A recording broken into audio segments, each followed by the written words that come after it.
talking about that. Yeah, just so you do have to plan. Like, I didn't want to do schoolwork on Sunday unless I had to, so I planned my life. So I would plan my week around that. The one thing I did on Sunday is I always planned out my entire week, and you'll know your assignments that are due, and you just have to be really diligent, and you won't sleep as much, you won't get to see people as much, and don't worry, I was never a person who said no to things, and I learned how to say no to things, which was good. It's a great life skill for me to develop. But you can your still have a friends- life. She got yeah. married, and I started dating guys. So I mean, we've had this. So your whole life doesn't cut out. Do we have the ring yet or what? It's coming. So we're going on a trip after this. So. Ooh, I okay. started planning her wedding last night. You tell them your teacher said put a ring on it. Yeah, I mean, but just know it is important to get out there and still do the things you love to. Take time for yourself. But it is work, and know that it's going to be work. And talk to your professors too. If y'all are in any trouble, they are there to support you, and they want you to make it through. They want to keep y'all. So. And you've got an awesome faculty here. Go to your conferences, get involved in things. You'll just see how connected you are just by being at the school. Mary Shotwell is the head of the GOTA, the president of the GOTA, so there's your first networking connection. Do network, know that your career starts now, and go ahead and make those connections. Even going into my field work, I felt really supported just because I knew people at my field. I was at Children's Healthcare of Atlanta, but just from going to GOTA and being involved in the student organization here, I knew a couple of the clinicians there, so they were like, just come let us know if you need anything or if you have any questions. That was really nice to. Bryson was, were you the president of the BATSA for the weekend group? Yeah. And she was really good at bringing outside speakers in for your BATSA, your student association meetings. Yeah, and I mean, the weekend program is a little different, so you have to find creative ways to support each other, and, because you're not all here all the time, so what you are involved in, get involved in BATSA, but, help support other students as well, and Do you have any questions? it's a great program. Have fun. It's fun being an OT. Thanks, helping. And you'll be really passionate about it. Like, the things you're studying, it might be hard at first, but then when you get to stuff you're really interested in, it's like you want to learn. You want to kind of keep it going. So, What does your day look like on just a typical weekday, working 40 hours a week? well, I wasn't a person who could study at night. I find 10 other things to do, and I'm playing my wedding and all this other stuff. So I was a person who had to wake up in the morning and do things. Just when it was quiet in my house, then I knew I could have time. So 4 a.m. was my favorite time to get work done. And then I'd go to work, from 8 to 5 or whatever. And I'd come home and take some time, and then I would do some more work at night. But I knew that I couldn't stay up all night and. So find your most productive hours, yeah. Because mine changed. I tried to do the morning thing, and I would stay up late at night. But I feel like I was fresh in the morning, but I'm just not a morning person. Yeah. So it really just fluctuated. Can't And touch on that. we actually worked it out really well. Be upfront with your employers about what's going Yeah, on, that's good. about what's coming up with your field work. We were both in situations where a lot of times we would take off on Fridays, and Allison would come to Atlanta, or we actually didn't have to work on Fridays. We worked a little bit longer during the other days during the week, and she would come in in town Thursday night or Friday morning, and we would just sit there and kind of go through everything for the week. And Allison was even our lab assistant for anatomy too, so she would come in early and go to Gainesville last semester or last year at this time. Fun stuff. And it's always fun calling another. How to get the status. But just find your people, and everybody's a little bit different in how they work. So we knew that we worked well together. We each have different strengths, and so we just. Y'all can make it. Yeah. You can do it. And it's fun. when you hated us too, wasn't there, or, no? We understood the pressure you put on us was good. Oh, okay. Very nice thing. Girl, how did you? Yeah.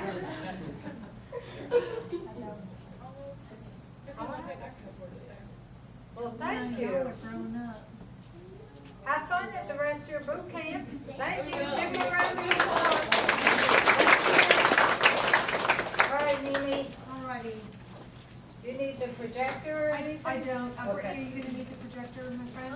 I can show an evaluation. Okay. I'll pull it up while she's So, talking. let me just preface what we're gonna say here by, I guess. Tell them we'll- about the Burnell.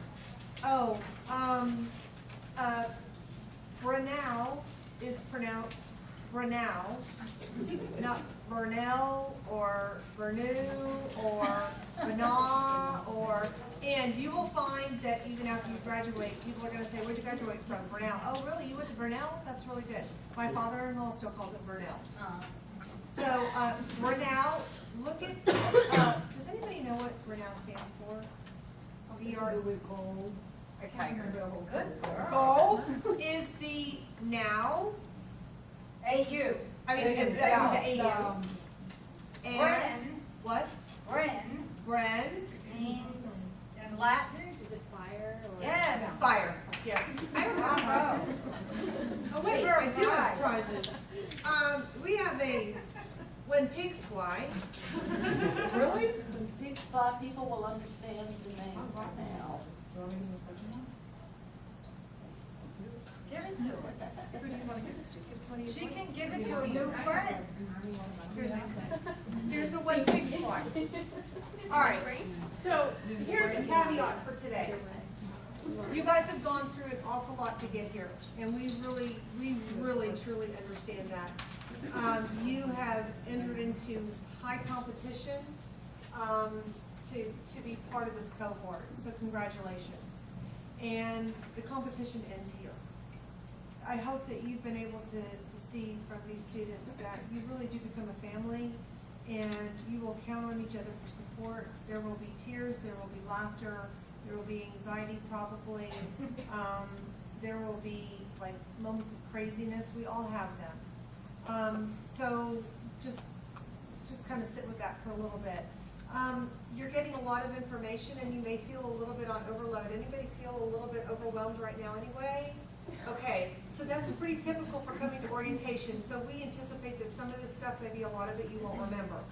So in terms of field work, we're going to probably have a lunch and learn during the semester where we will repeat some of what we say today and then give you more detail. But basically, you have 4 level 1 fieldwork experiences. The first one is really part of your OT 606 course that I'll be teaching you. The other 3 are connected to a pediatric course, an older adult course, and a community-based mental health course. So you've got those that are really kind of your synthesis components, where you get to put into practice what you're hearing in the classroom. And then you've got your capstone fieldwork experiences, which are your 2 level 2 experiences, and they're in different practice areas. So that's kind of a quick overview of what you can expect in terms of fieldwork. Let me talk to you just for a second about the community partner experience while we're talking about level 1s.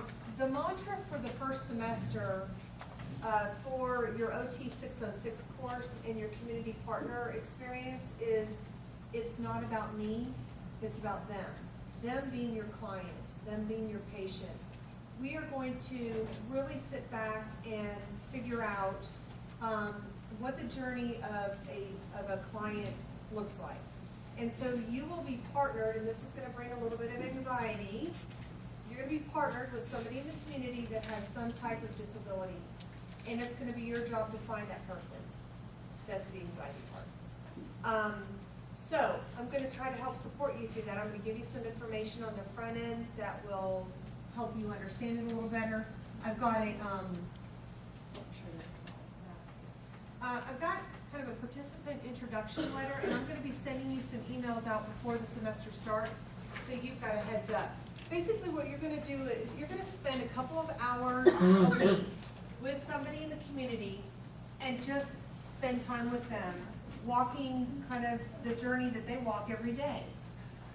And you're not gonna put your therapy head on, you're going to experience what life is like for them. And then we're gonna unpack that when we're together in our OT 606 course. So this is a letter that introduces to a potential community partner the experience. And again, I'll have more conversations with you. I'm gonna send a thorough email out to you. But I want to give you as much lead time to think about this as possible, okay? And I won't go into a whole lot more detail about that right now. Brittany, you wanna go over the table part? Yeah, if you look at the left side of your folder, there's a stapled packet of papers.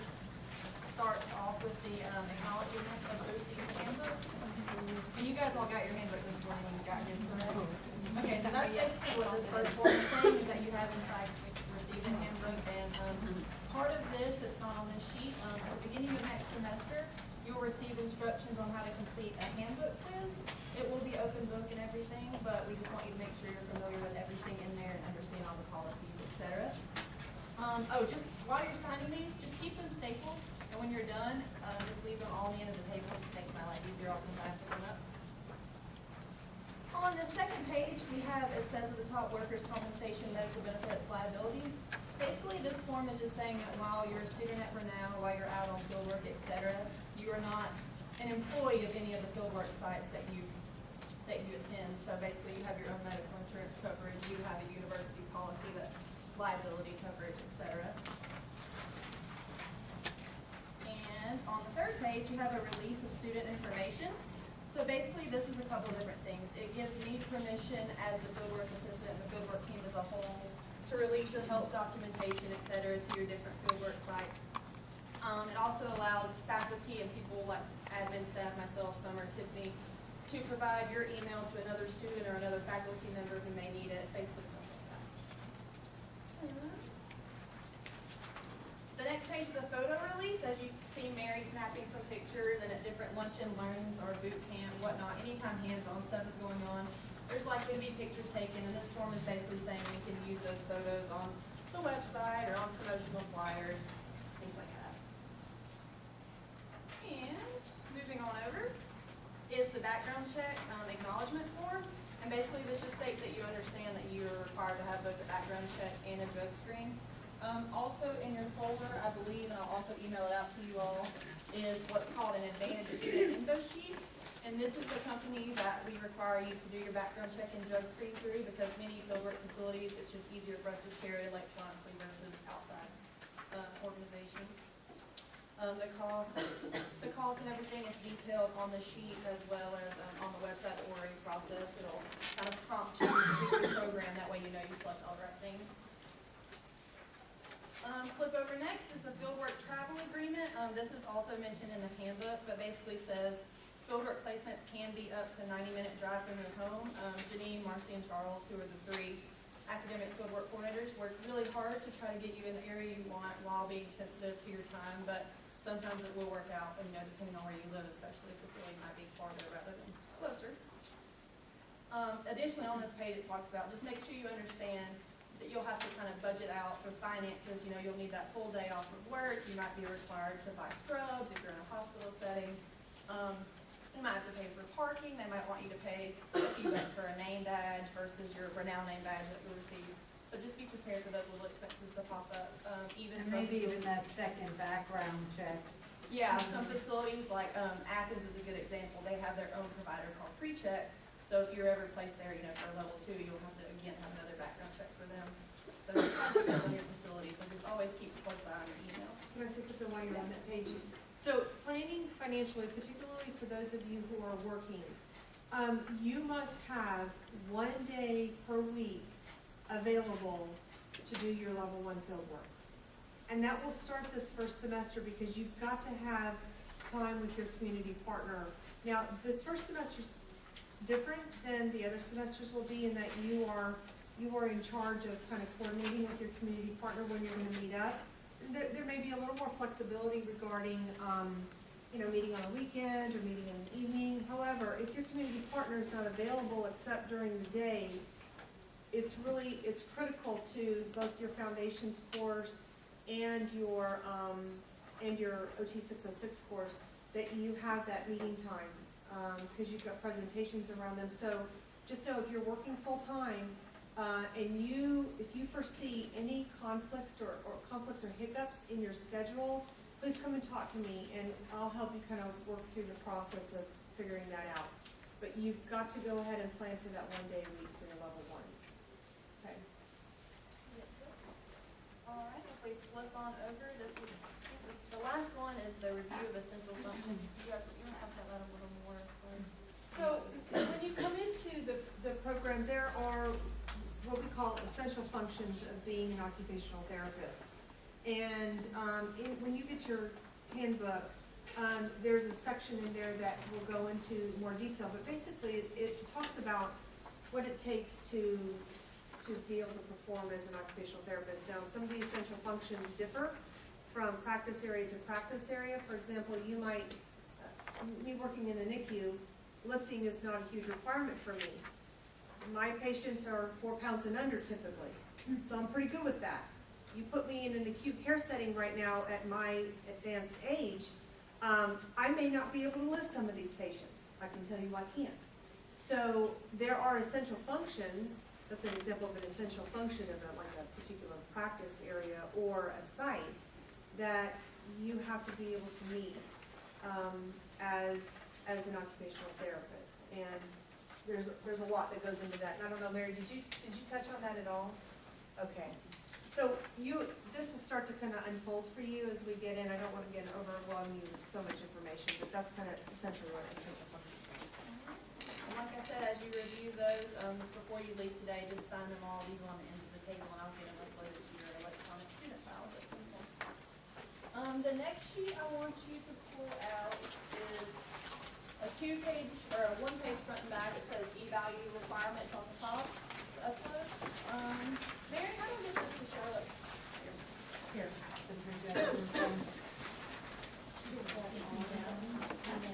Is anybody missing their phone, by the way? Thank you.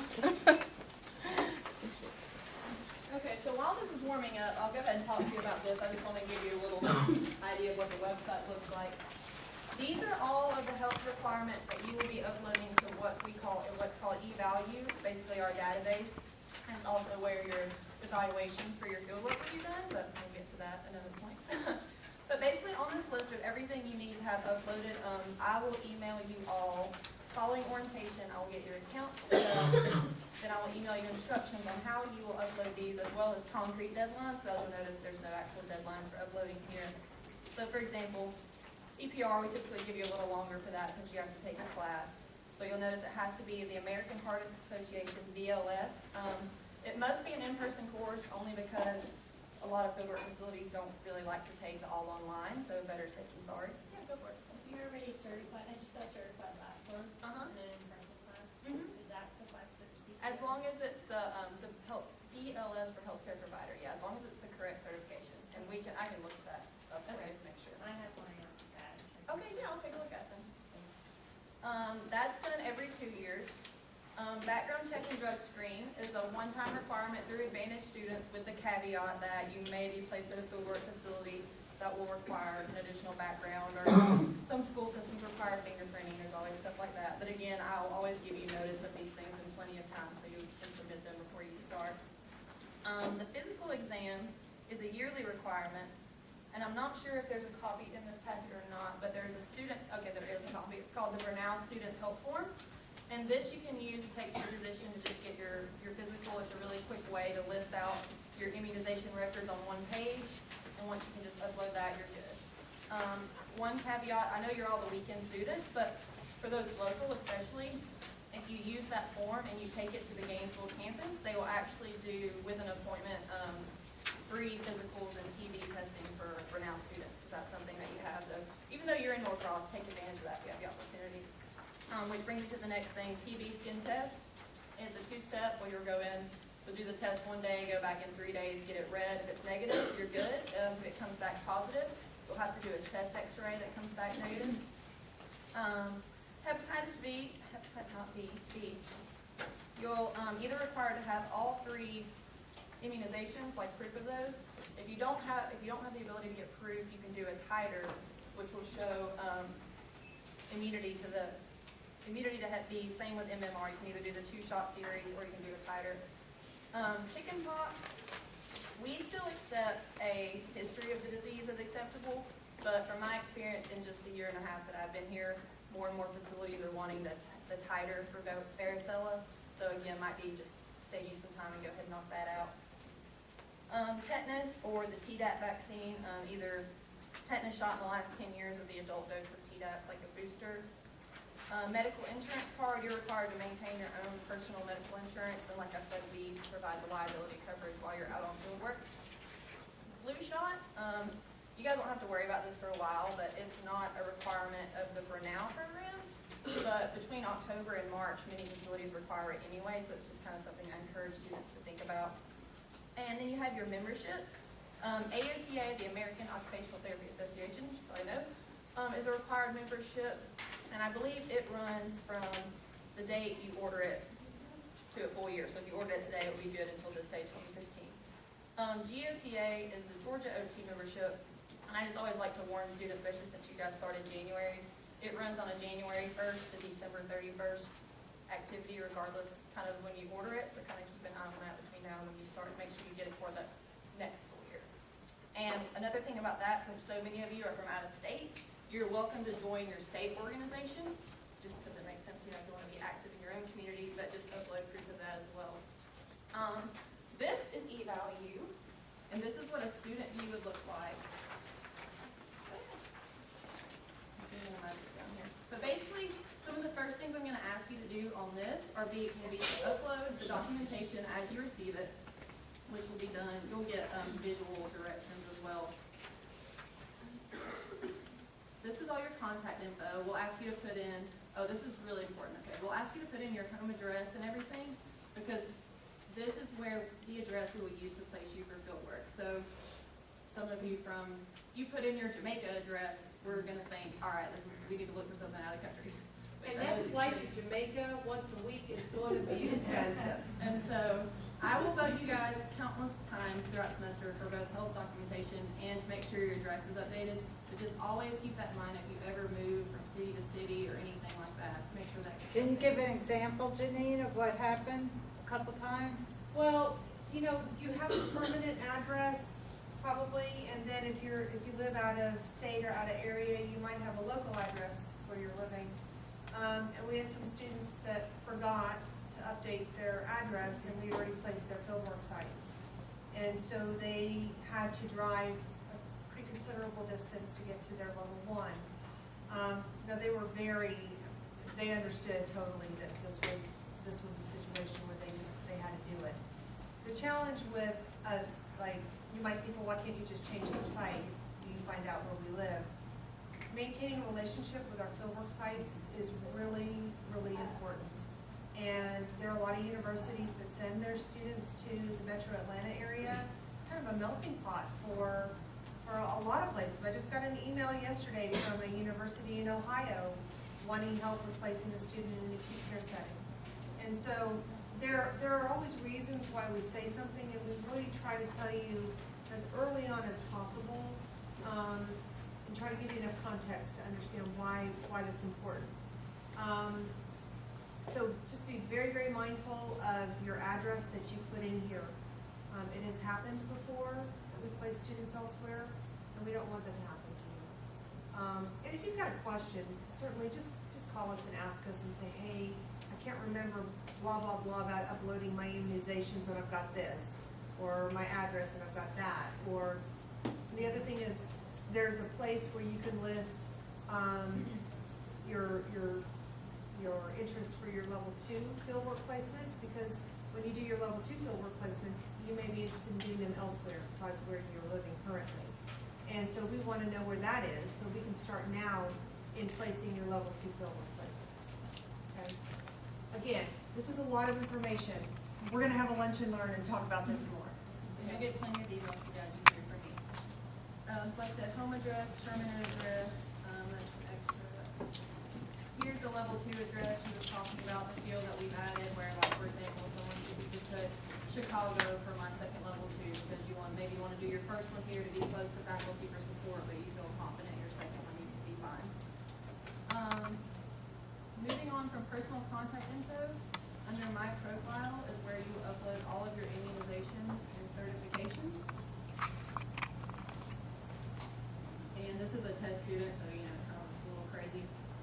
But basically the beauty of this is once you upload, make sure you upload everything where I can see the dates, because I will verify the date it was recorded and the date it expires if it's more than a one-time requirement.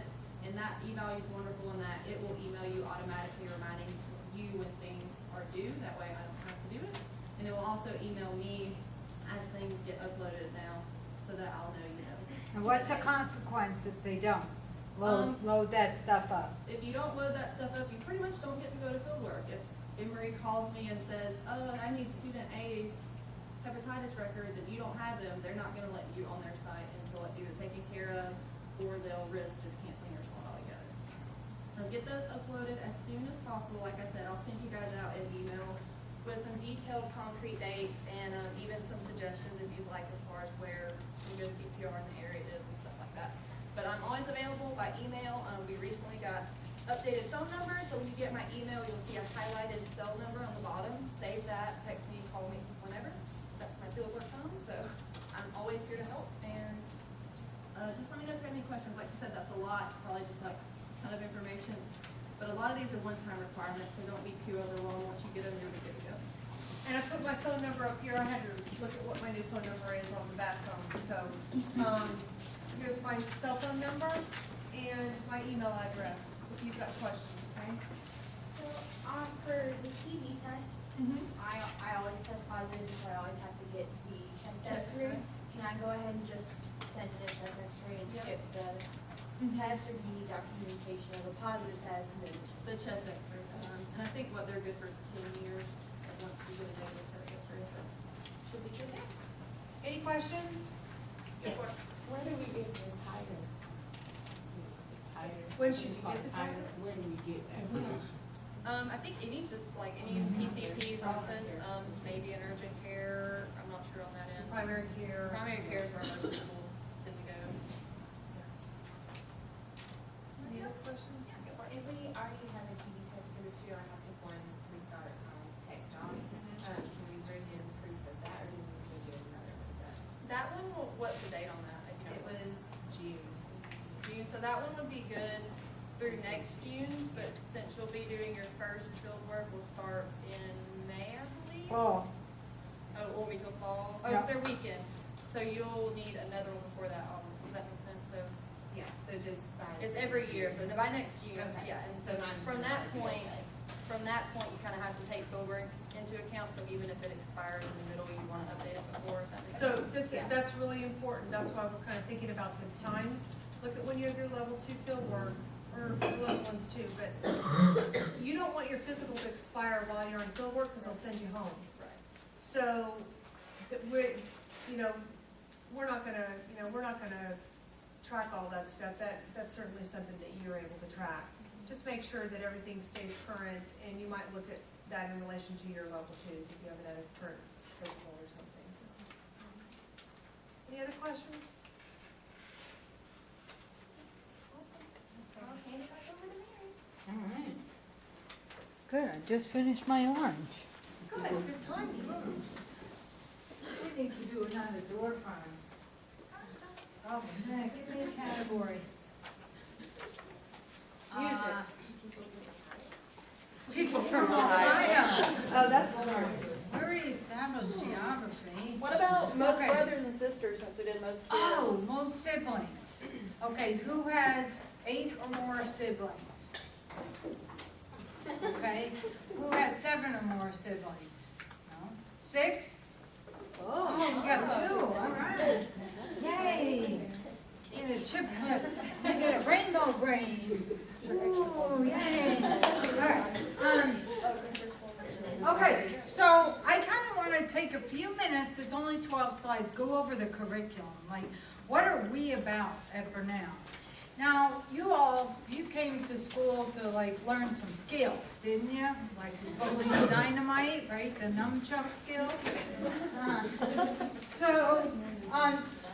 But we faculty nerds kind of think about curriculum all the time. And every OT program has their own philosophy and mission and what we're about. So hopefully by going through this, you'll kind of see that we have a little bit different emphasis than other programs, okay? And so when you go out to these level 2 in particular field sites, you'll often see people from other schools. Or your clinical instructor was trained at a different school. And they'll say, oh, you Burnell people, you don't blah, blah, blah, blah, blah. At my OT program, they did da, da, da, da, okay? So just understand that we all are gonna have different emphasis. There are accreditation standards that we all have to meet, all OT programs. So we wouldn't be accredited if we didn't meet those requirements. But some programs make more conscious choices about the curriculum. Us, for example, we have an emphasis on professional reasoning that other programs don't. And we do have an emphasis on research that some other programs don't. So know that, you know, sometimes your clinical instructors may say, you didn't learn how to check that kind of range of motion in school? Okay, sorry, we didn't teach every little skill we needed to, but some people will have that view. Our view is that you're not a technician. We're training you to think. Yes, we want you to do some hands-on stuff, but you will leave here a lot more advanced in your critical thinking than you walked in this door today. And so that is a big piece of our emphasis, and just know that your brain is going to be changing, I hope, as you go through this program. I like this was on the front of your handbook. And so, because I teach neuroscience, when we were revising our curriculum, we said, well, what are we really about? Well, we're about practice, inquiry, meaning like, you know, critical thinking, and advocacy. But of course, in neuroscience, that stands for PIA. The PIA matter, right, is the deep matter that surrounds your brain. So that's like where, for me, where that, I always have to give things nicknames, of course. So our curriculum is based on practice, inquiry, and advocacy, and you'll see. So what is our philosophy in our curriculum? Our philosophy is about that we use education to solve problems. You're going to school because obviously you want to learn a skill and get a credential, but you want to use that skill and that credential to help your clients solve problems, right? At function. Can they do the things they want or need to do? And that's what we're training you to do. And it's our belief that the client, Janine, I don't want you to forget these papers. I was just thinking about that. I didn't want to interrupt you. The client is the agent of change. So you will hear us saying lots of things like, be client-centered, ask the client what they want to do. Don't go in there saying, you need to do this. I mean, even our trainer over here, right? You don't do the same training with every client. If you did, you wouldn't be successful. Your dietary stuff, right? You can't, my eating habits are different than Ara's eating habits, right? So if you're working with me, you have to take into account my daily life schedule, my culture, all that, my just food preferences, right? So that's what we need to do with our clients. you need to view yourself as of today, junior occupational therapist, okay? You are now dubbed occupational therapist. Very novice occupational therapist, but you're now occupational therapist. And you're learning what you need to do, okay? But your job as the occupational therapist is not necessarily to be the expert, but the facilitator, sort of that guide on the side. You find out what makes people tick, and you help them make that clock work. Does that make sense? Okay? And that our job is to get people back to doing the things they want or need to do. So we're not movement specialists like physical therapists. We're not language or hearing specialists like our speech language specialists. They're all important. But our job is to get people back to doing the things they want or need to do. So when we do therapy, it's about doing real life things to the degree possible with clients. Okay, and this just talks about humans in general. Like when you think about a curriculum, you think like, what is our view of the human being? You know, and our view is kind of humans are dynamic systems. They're pretty complicated. They don't just come to us with a broken finger. They come to us with a broken finger and a job they want to get back to, and maybe some caregiving responsibilities, and maybe they have hobbies. And our job is to figure out with the client which ones of those things are most important for you to go back to, and how can I problem solve to get you to do those things. Again, the Bernal OT curriculum, our intent is threefold: practice, inquiry, and advocacy. And our job is to prepare you for entry-level practice. And what that means is you're not going to be experts, in everything, okay? You're going to be, feel like you can't do stuff in the beginning. And you're like, so you fake it until you make it, is what you do, right? Okay?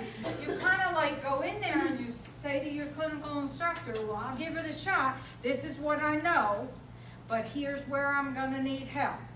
You don't act dependent, oh, tell me what to do and I'll do it. You know, you want to try a little bit.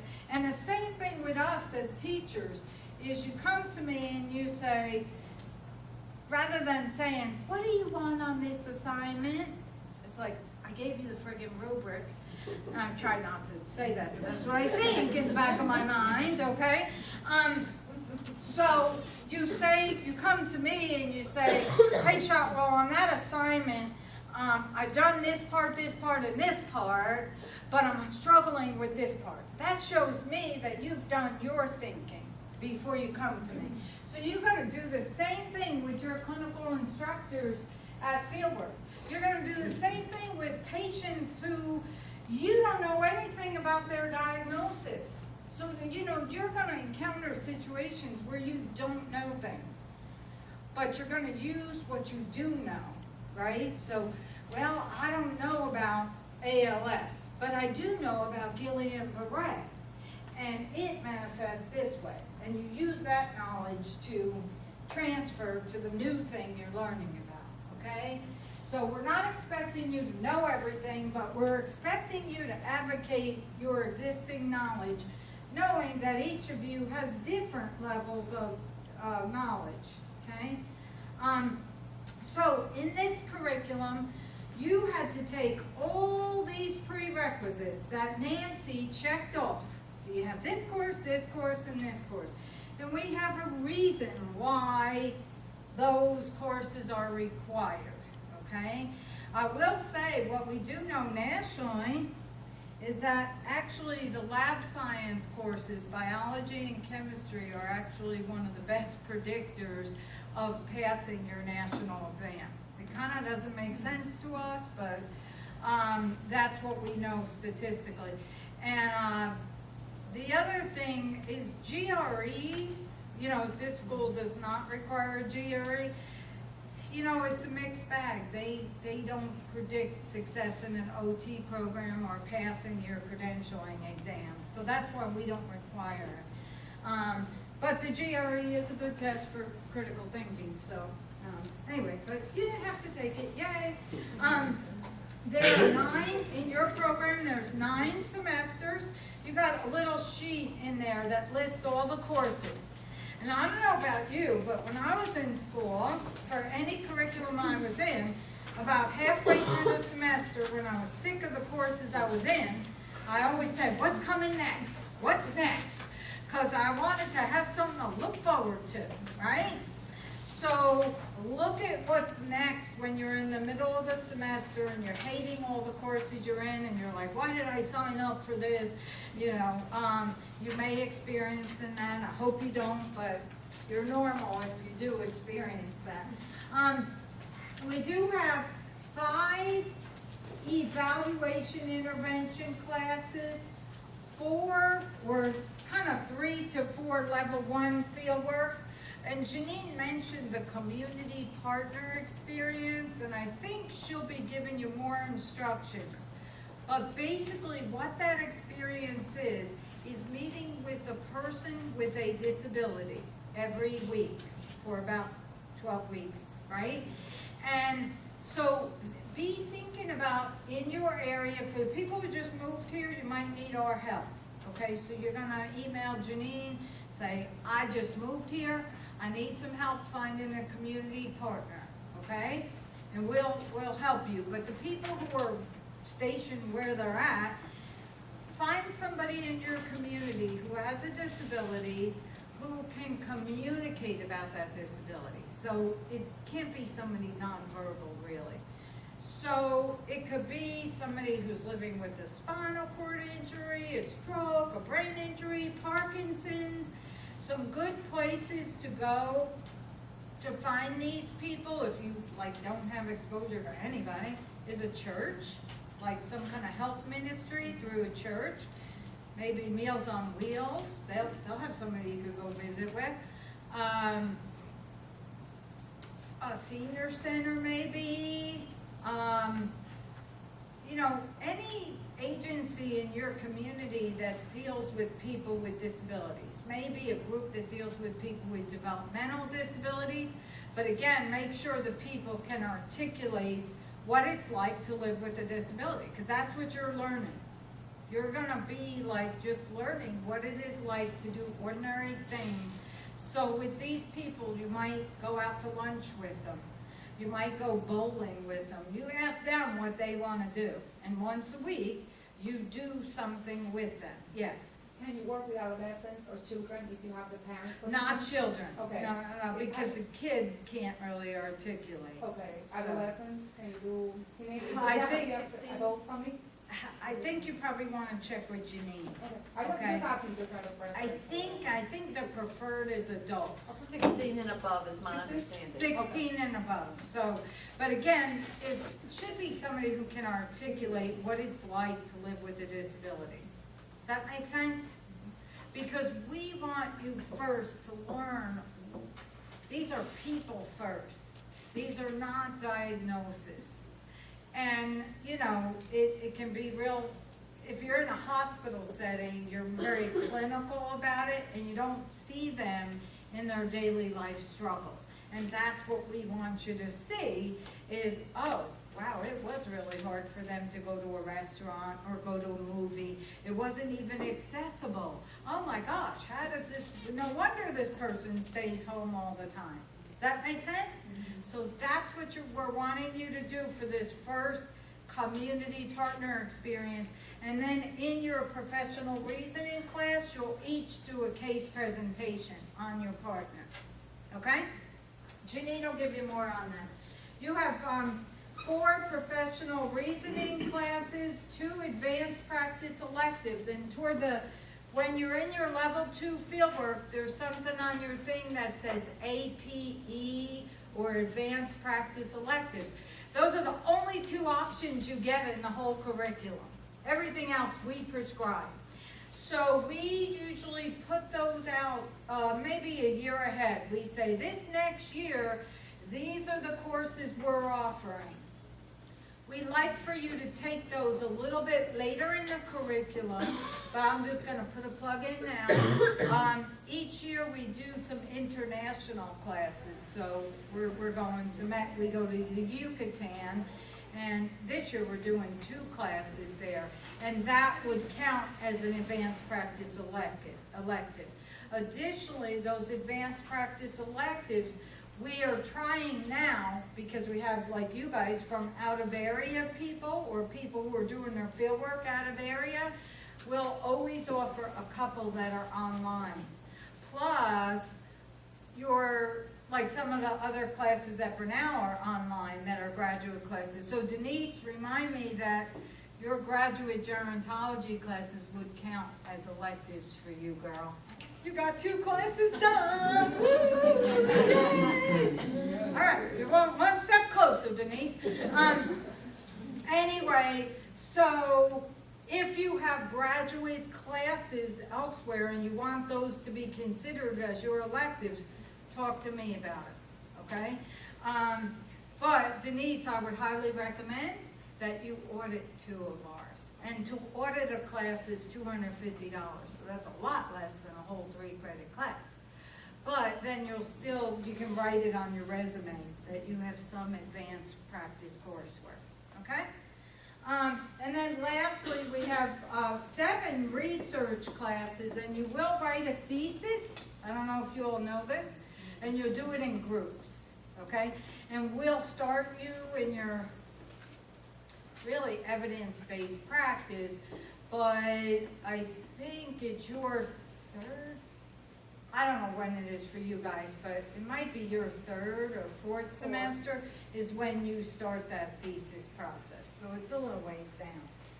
And then 4 advocacy classes, and when we talk about advocacy, that's legal ethics, that's philosophy, that's like management supervision kind of stuff, and health education and promotion, okay? And there's a little graphic here that talks, by the way, these are our educational outcomes. This is sort of summarized, but again, it all relates to that practice, inquiry, advocacy. These were the courses that fall under those things: practice, inquiry, advocacy, and I think this is in your handbook. And so it lists all the courses that are foundational sciences, theory and skill development, that's like the hands-on treatment evaluation courses, fieldwork courses, professional reasoning, research, and education, legal ethics. So that's kind of, there is some thought. We don't just design courses and say, oh, this course sounds good. We sit and argue about it. You know, like, oh no, they need this information or that information.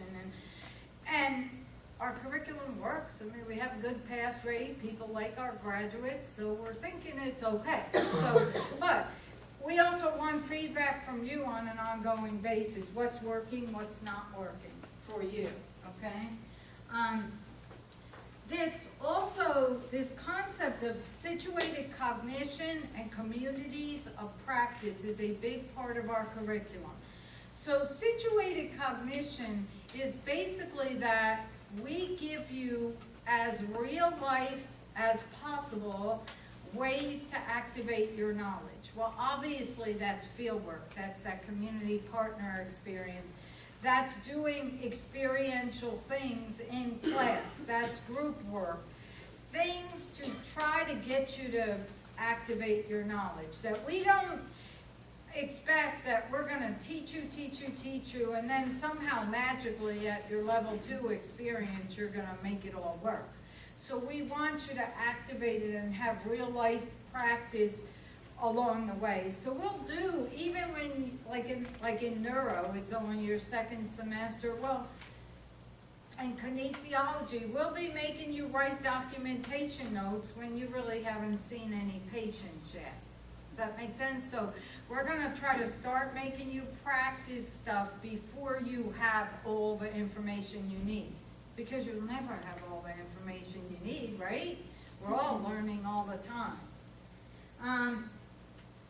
And this other curriculum philosophy is this community. So, you know, y'all might have been sitting here saying, why are they spending all this time going around to each person? Because you need to leave here today with somebody else's phone number.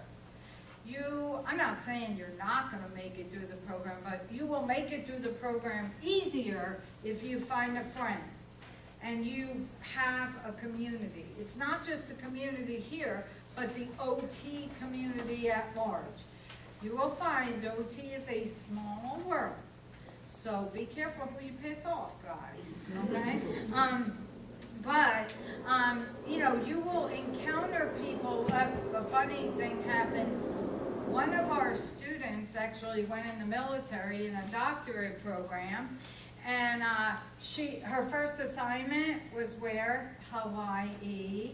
That's a hard assignment. She goes there into the clinic, and who is working there but another Brenau grad who was a Navy wife. And they both had graduated a year apart from Brenau, did not know each other, and found each other in Hawaii. So the OT world is very small, so make sure you network wherever possible, and kind of like you made your connection with Alicia, right? It's like, oh, who do I know that knows you? In OT, there's about 2 degrees of separation, not 6, okay? We really want you to learn about professional reasoning, and these are the types of reasoning that we emphasize. You'll learn more about this in another class. How are we unique? We really try to promote community. We really try to promote you all being active in some way, whether that be in the student group. Nancy didn't mention it, but Nancy is our advisor for Pi Theta Epsilon, which is our OT Honor Society. So some of you may be involved in that. Some of you may be involved in the state organization, or even we have several of our students involved at the national level. So we really believe it's important for you to start early on in giving back to our profession too. And we will host events here, like last year, Jackie in our day program coordinated an OT student conference that was for all the OT programs in the state. And so we hope to continue that. So you would just be amazed as a group of students what you guys can accomplish, even weekend students who are working. This should be in every syllabus, but basically it sort of is a commitment as to what we expect from you, but also what you can expect from us. And if you're not getting it, the first thing, you know, typical chain of command, to the degree that you can, talk to the instructor, and if you're not getting anywhere, then you go to the chairperson. And you say, you know, we're not getting clarity on assignments, and then we're getting yelled at for not doing the right thing or whatever. We're frustrated. And then, you know, I'll say, well, did you do this? Did you do this? Kind of help you problem solve through it. Probably about midway through your first semester, you will elect a spokesperson for your group. And then we have each semester an advisory council of students, and you know, that's where we get feedback. So if you don't feel comfortable individually giving a professor feedback, you can use your liaison to give that feedback as well, okay? But I will say, part of becoming a professional is being able to diplomatically tell your teacher or your clinical instructor or your clinical supervisor you're not getting what you need from them, and how to do it without being mean or seeming like you're whining, you know? And so our job as professors is to really recognize that you each come from different life points, that your experience wherever you are at in psychology, exercise science, business, is valuable to the classroom, and you need to bring that in the classroom and give examples, particularly our people here who are working as rehab techs. On the one hand, you don't want to base everything on that experience, but that is going to be really valuable to bring to the classroom. Oh, I saw this patient, blah, blah, blah, and it was amazing, and your class can benefit from that. So you owe that to all of us to share that.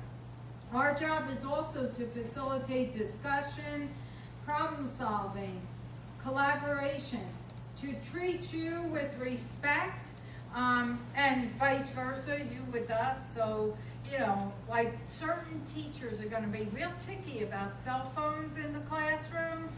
And so you may want to ask each teacher, is it okay if I audio tape the class?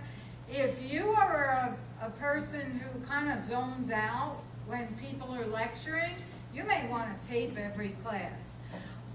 I know myself and Chrissy, we kind of audio tape all our lectures. So you can download them to your MP3 and then listen to it in the car. A lot of people's kids have studied neuroscience with them in the car, you know? And the kids are like, oh, Mommy, that's that lady's voice. Yeah. The nasally lady.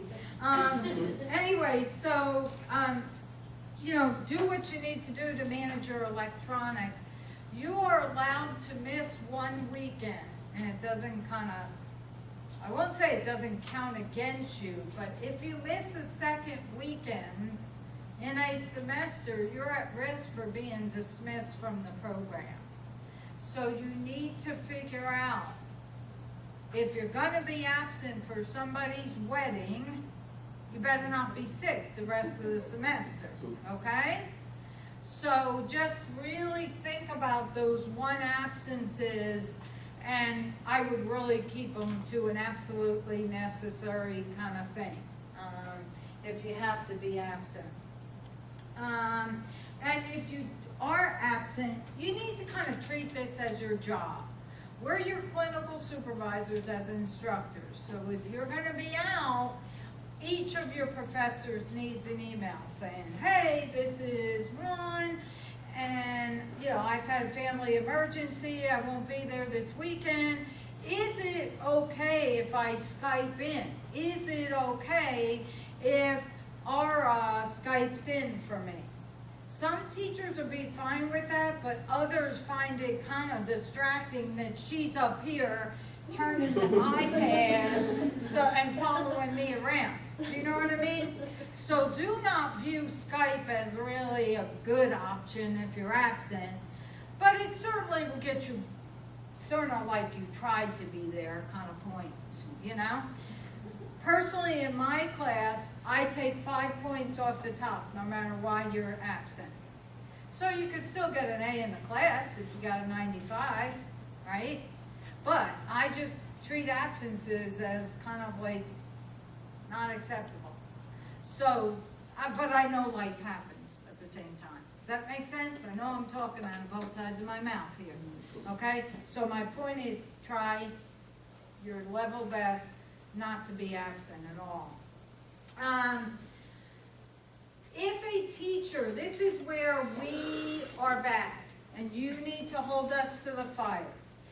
It is a general expectation that for a written assignment that we turn it around in 2.5 weeks, okay? If a teacher is taking a month to grade something and you need that feedback for the next assignment, somebody needs to tell the professor, like, hey, Shotwell, we can't do the next assignment because you haven't done your grades on the last one. And we get busy sometimes, so sometimes we need you to hold us to task. So if you're not confident doing it, talk to your liaison and make them be the messenger, okay? And nobody ever takes it out on the liaison. We know you're just the messenger for the class. Obviously, teachers should be providing opportunities for reflection and critical thinking. We do a lot of case-based learning, and so we'll do maybe discussions about, so what do you think about this? Or we'll bring somebody into class, or I tend to use a lot of video cases and then get people kind of discussing those video cases, which works well for weekend students. Okay, so I think this is my last slide. So what are the strategies to be successful in the program? You have said a lot of these already. Get in a group, collaborate. Now, about the readings and the assignments. Some of you are gonna say, OMG, I have to read 300 pages this week. Are you really gonna read 300 whole pages? Probably not. So what are you gonna do? You're gonna skim, you're gonna read the intro, you're gonna read all the boxes, right, with the important points, and you're gonna read the summary. Or you're gonna get in a study group, and you're gonna summarize chapter 1, and you're gonna summarize chapter 2, and you're gonna put it on digital Dropbox, okay? And that's the only way you're gonna do it, okay? Unfortunately, by the way, textbooks, a lot of our textbooks are not necessarily available digitally. And if they are available digitally, don't rent them, because you're going to need them for subsequent semesters. The benefit of digital textbooks, though, is you can put them text-to-speech and listen to them. So if you have a retired grandparent who wants to read your textbook out loud to you and audio tape it, then you could listen to it on the way to work. So anyway, there are, some digital resources as well. I do want to bring up, if you do have a disability of any type, you need to first of all, if you need accommodations for any kind of learning, we need a letter from a physician, a psychologist, or whatever, and it goes through the Bernal Learning Center, and then the Learning Center notifies us, oh, you have a student in your class that has accommodations, and then you present each instructor with that letter. So-and-so needs time and a half.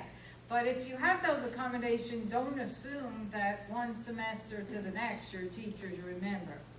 Own it and ask for what you need from the teachers.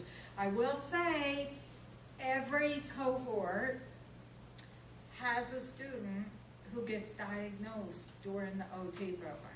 It's like, really? You got through an undergrad degree without any accommodations. So I'm telling you, because of the volume of work and the higher bar for higher executive function and critical thinking, if that happens to you, don't freak out. It might be freeing. We just had a student in another cohort who got tested and has a really severe dyslexia. And she already has a college degree, and it's like,